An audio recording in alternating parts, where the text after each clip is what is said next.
तो मैं पहले भी कर रहे थे, और मैंने आपको पहले भी बताया था कि मैं 2 साल पहले मतलब बिल्कुल बैठ गया था। सर मैसेज करते रहे, कॉल करते रहे, जब इतना कर रहे हैं तो काम करना चाहिए।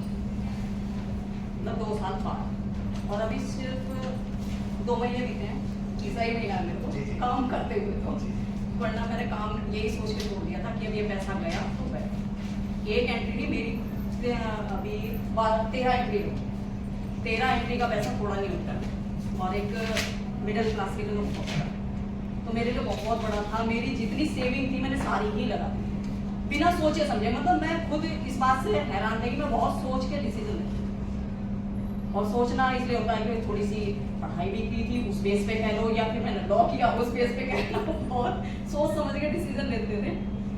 लेकिन मैंने डिसीजन जब लिया सर के लिए कि नहीं मुझे आईडी एक ही लगानी है, एक लगा के एक साइड हो गई। उसके बाद वो 3 भी नहीं करी।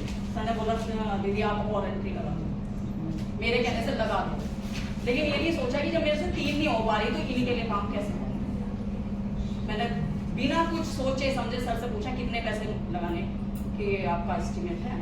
बुलाया, आराम से घर वालों की चोरी से पैसा पहुंचा दिया, घर वालों को कुछ पता नहीं, पेमेंट दे दिया। सर ने कैसे उनको लगाया, कैसे कराएंगे मुझे नहीं पता। मेरा फर्स्ट लेवल हुआ, उन्हीं एंट्रियों से मेरा फर्स्ट हुआ। सेकंड में थोड़ा सा कम रहा, सेकंड में 1-2 आईडी और इधर उधर से लगा, कंप्लीट हो गया।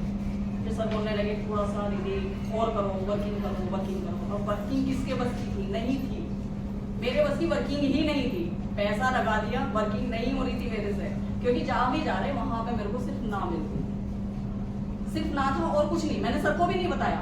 कई जगह ऐसा हुआ मैंने सोचा सर को लेके जाऊं, लेकिन ये लगता था यार ये मना कर देंगे ये लोग तो फिर अच्छा नहीं लगता। अपने सीनियर को बुला रहे हैं, उनके सामने भी ना हो रही है तो अच्छा नहीं लगता था। तो मैं अकेले वर्किंग करते रहे, बिना किसी को बताए करते रहे, जैसा भी हुआ, जैसा भी प्लान दिया जा रहा है, जहाँ भी दिया जा रहा है मैं देते रहे। तो जब कुछ नहीं लगा, नहीं मिला कुछ, तब सर ने बोला दीदी आपकी एक एंट्री चाहिए मुझे, फिर उसके बाद आपका जो है सेकंड लेवल हो जाएगा। अब इधर उधर से तो कहीं कुछ हो नहीं रहा था। अपनी हस्बैंड की आईडी उठाई, फिर दे दी, टेंशन कम हो गई।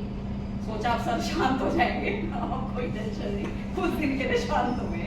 फिर उसके बाद फोन वगैरह मैसेज वगैरह मैंने देखने बिल्कुल ना के बराबर कर, क्योंकि मुझे पता था काम मेरे से नहीं हो रहा है और ना ही हो पाएगा, तो ये काम अब छोड़ दो। जो गया तो पैसा समझो चला गया, पैसा जाना समझ ली।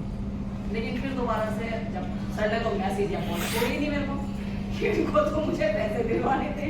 फिर लगातार कॉल मैसेज मुझे करते रहे। फिर लगा कि जब बंदा इतना कर रहा है और सीनियर है अपने, तो चलो सुन ही लेते हैं, कर ही लेते हैं।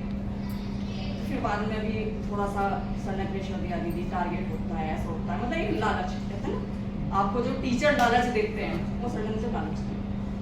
क्योंकि अभी वो दीदी ने वॉशिंग मशीन अचीव की थी, उसका पैसा मिला, तो मुझे लगा जब वो वर्किंग करके पैसा ले लिया एक्स्ट्रा से मिल रहा है तो देखते हैं हो गया ठीक है, कौन सा इसमें ये थोड़ा है, नहीं करेंगे तो कोई हमारा जाएगा तो कुछ है नहीं।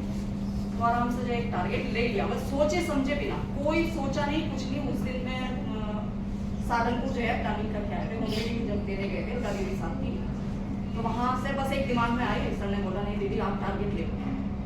सोचा कुछ नहीं, 10 आईडी का टारगेट रख दिया।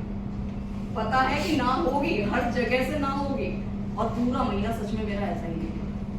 पूरे महीने में सबको प्लान देते रहे, हाँ करेंगे, करते करते 28 तारीख हो गई और 28 को मुझे लग रहा था टारगेट मेरा खत्म है, नहीं हो पाएगा। लेकिन फिर जब दोबारा से उन्हीं लोगों को फिर किया, फिर ये सोचा ये नहीं तो और काफी लोगों को, मतलब 10 आईडी के लिए कम से कम मुझे 50 लोगों को प्लान देना था, लेकिन 50 में से 10 आए नहीं।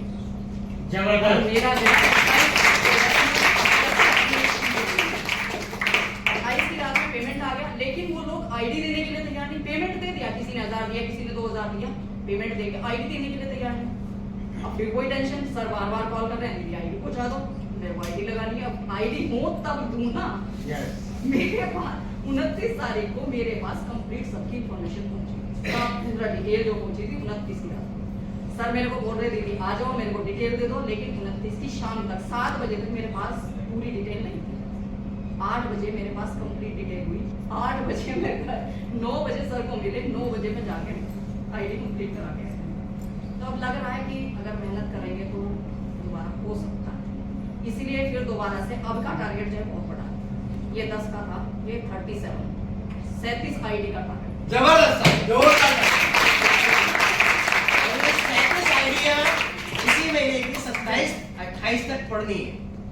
और आप सबके लिए गुड न्यूज होगी कि अगले महीने रुड़की के अंदर बम्पर सेमिनार होगा, जिसके अंदर हमारी दीदी के साथ साथ में अलका, अनुराधा दीदी, अलका जी, मीरा जी और अभिषेक जी का लेवल हुआ है, अभिया जी। अभी रुड़की में हमारे 3 लेवल और है, जो 4th लेवल